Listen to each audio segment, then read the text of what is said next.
Hey, what's up mga boss? Ayan, ito yung galing sa Al Sawadi.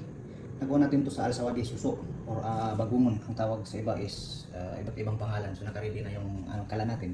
So ipiprito natin at may nakaready na rin ang ating gata. Tap daw ito sa gata.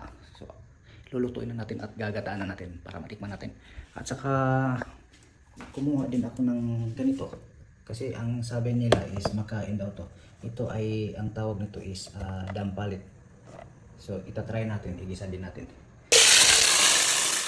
Ang palit. Kali tinatanggalan natin ito kahapon. Ito. Minamartilyo natin. Ayan. So, sabi na brasan natin. Kaya sobrang ano to dito. Ayan. Sobrang linis. Sabawan natin. Antayin lang natin ng konti mainit. Sabawan ito ng mga ingredients. Ayan. Garlic. At ito ginger powder.